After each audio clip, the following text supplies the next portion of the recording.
A lot of people talk about turning their Android handhelds into little mini Steam Decks using apps like Game Native or GameHub and so on. I am still of the mind that no, these aren't little mini Steam Decks. There is so many differences, and that just oversells the experience quite a bit.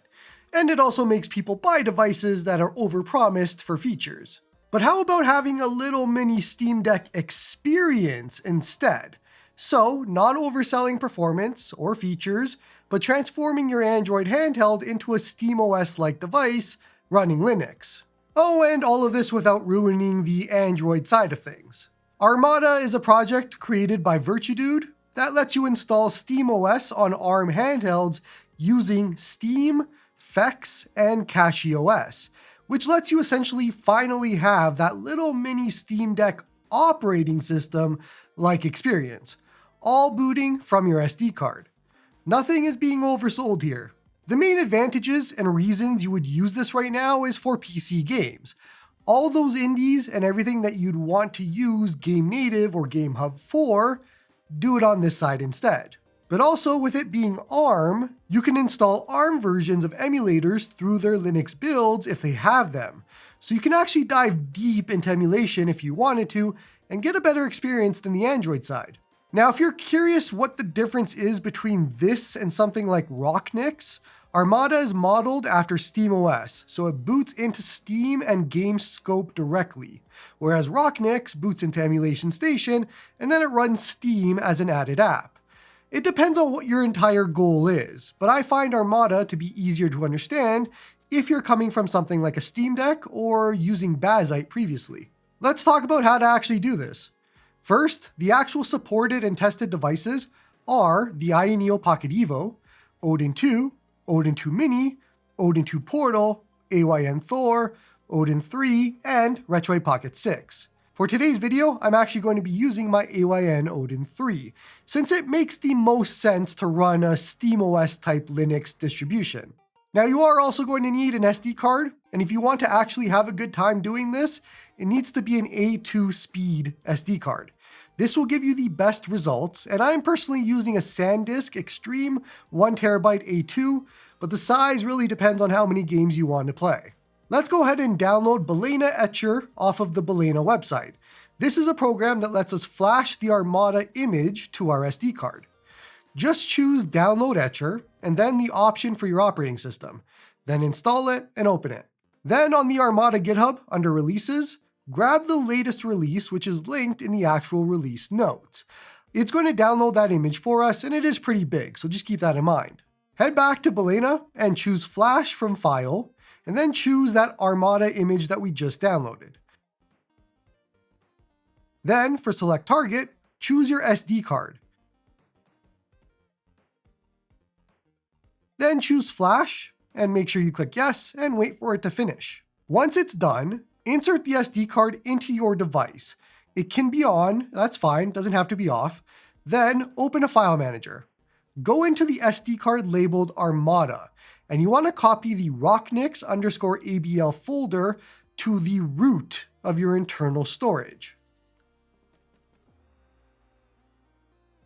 Now, this part is different for every manufacturer, but for AYN devices and Retroid devices, you pretty much go to the Android settings.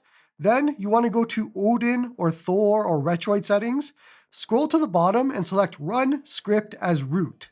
Then select a script. And you want to head to the internal storage, the Rocknix ABL folder that we moved on the internal storage. And now you need to choose the right SOC or SOC that matches your device. You need to refer to the table on the Armada GitHub to know which one is the right one for your device. Do not get this wrong because flashing the wrong SOC can brick your device. So make sure you are triple checking what folder you're going into.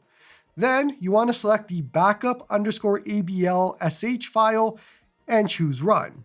Back in the file manager, head into that folder and you'll see an ABL_A image and ABL_B image. These are your backups, so I would suggest that you copy them to your PC if you have one. Put them on an SD card, whatever you want, just back them up just in case. It is good to have to restore from if you need them. Then repeat the same steps, run script as root, and this time choose the flash_abl.sh file in the again correct SOC folder and run it. Go ahead and turn off the device. Hold volume down while holding the power button until you see the AYN logo, and then let go of the power button. But keep the volume button held down until you see the bootloader. These are the steps for AYN and probably Retroid devices. I can't speak to every other device. Check your device model. Make sure it is what you're using. If it isn't, use the volume keys to change to set device model. Then set your device model using the power buttons and the volume keys. Then check to see if it says Linux under fast boot mode. If it doesn't, use your device keys to change boot mode and use the power button to switch it to Linux. Make sure you are in Linux mode and your device model matches, then use the volume keys to get to start and power key to start. Now just wait and be patient as it does its thing. You might see nothing on screen for about a minute, but then the Steam intro should start and it'll be like a Steam Deck intro experience. Go through the setup screens and set up your Wi-Fi and your Steam account and all of that fun stuff until you get to the home screen.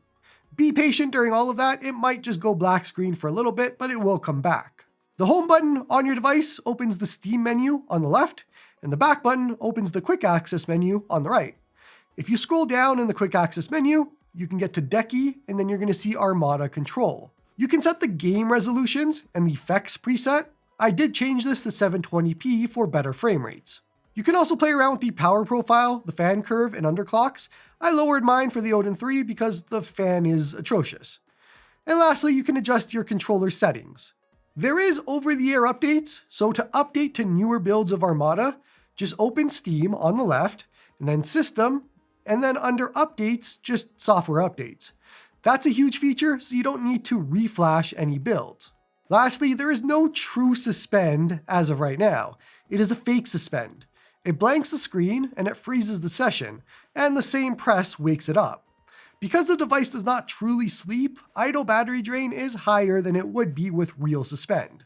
Otherwise, you now have access to full SteamOS. You can install and play a game, or even head to the desktop mode and use everything on a desktop if you wanted to. To get back to Android, you can shut down through Steam, and then head back to the ABL through volume down and power, the same way we did before, and you want to change the boot mode to Android, and then click Start. When it comes to performance, I did a side-by-side running Trails in the Sky, Android side running GameHub, and SteamOS side, all running the same in-game settings. I was seeing the same 68 FPS, just running around a little bit in Trails in the Sky, on medium settings. This is actually super good. With this game, it is the same performance with SteamOS or GameHub, which is great. Power wattage seemed to be about the same as well. Then I did the same test with Sea of Stars, unlimited frame rate to give it some room. On the GameHub side, it was regularly above 200 or near there, so there is likely some improvements and optimizations that still need to be made. No real point comparing the wattage here because there's a huge difference in frame rate. Lastly, same test with Hades 2, uncapped, and we're in a range, but it goes from like 160 to 190 FPS, so it is hard to tell. But it is well above the frame rate that's on the GameHub side. So there is a very big difference for Hades 2 on Armada. Now I think the big takeaway here, as I tried different games on Armada compared to GameHub, it was hit and miss depending on the game. Some games would just not boot on Armada, and they booted on GameHub. Or some games had a lot better performance on Armada and had worse on GameHub, or the opposite. There is no good answer here, so it is going to be a game-by-game basis. That being said, this is awesome. You should try this out if you've been wanting a SteamOS-like experience on these devices. Gives you that whole front-end experience, that whole look and feel, and everything that you probably wanted.